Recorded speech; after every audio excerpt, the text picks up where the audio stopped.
भारत में बच्चों के सामने एक और बड़ा खतरा है। जॉन्स हॉपकिंस यूनिवर्सिटी ने एक अध्ययन के हवाले से दावा किया है कि अगले 6 महीने के दौरान भारत में कुपोषण से 3 लाख बच्चों की मौत हो सकती है।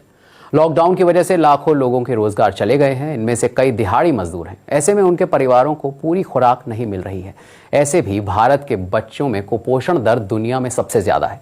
ग्राउंड रिपोर्ट के साथ बीबीसी संवाददाता दिव्या आर्या। बहुत से खाली पेट पर बहुत कम खाना। जब रोजगार नहीं है तो जिंदा रहना भी लड़ाई जैसा है। भूख यहाँ हमेशा एक मसला रही है, पर ये बदहवासी नई है। दिल्ली से सटे गाजियाबाद में इन बच्चों के लिए एक दिन का खाना मिल जाना अब बड़ी जीत सा महसूस होने लगा है।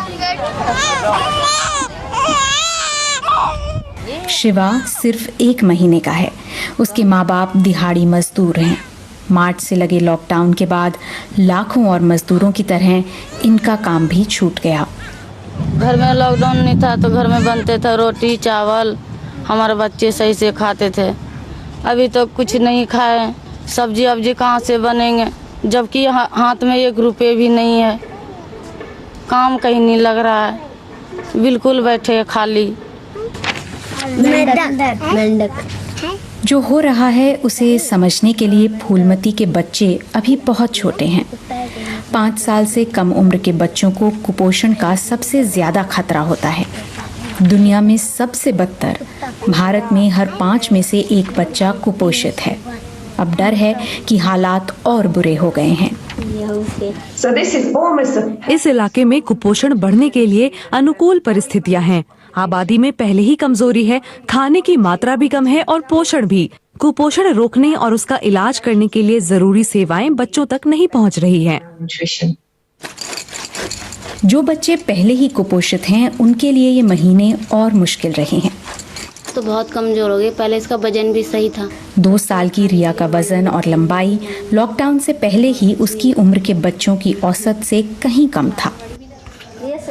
अब डर है कि सेहत और बिगड़ेगी, क्योंकि बच्ची के खाने के लिए आंगनबाड़ी से मिल रही मदद कम हो गई है। पिछले 45 साल से भारत सरकार 6 साल तक के बच्चों को अपनी आंगनवाड़ी स्कीम के जरिए जरूरी विटामिन और पोषण पहुंचा रही है। लेकिन कोरोना वायरस लॉकडाउन के दौरान देश की 13 लाख आंगनवाड़ी सेंटर्स में से ज्यादातर इसी की तरह बंद हो गए। अब इनमें से कुछ पहले की तुलना में काफी कम मात्रा में और महीने में सिर्फ 2-3 बार लेकिन बच्चों के घरों तक पोषण पहुँचाने की कोशिश कर रहे हैं। अब आम नागरिक मदद के लिए आगे आए हैं, जैसे नीलेश सिंह, जो पिछले 2 महीने से 500 बच्चों के लिए रोज एक वक्त का खाना बनाकर बांट रहे हैं। पर ये भी काफी कहाँ। दिन में मैं 1 बार आ गया खाना के लिए या 2 बार आ गया, लेकिन बच्चा को कम से कम सुबह नाश्ता चाहिए, लंच चाहिए, फिर डिनर चाहिए। तो मुझे लगता है कि वो अभी भी नहीं मिल पा रहा है जो उनको न्यूट्रिशन। कोरोना वायरस के मामले तेजी से बढ़ने के बावजूद अब लॉकडाउन खोला जा रहा है।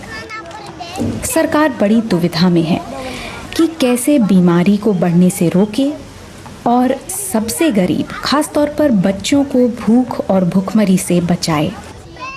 वो अब भी सारे जवाब नहीं ढूंढ पाई है।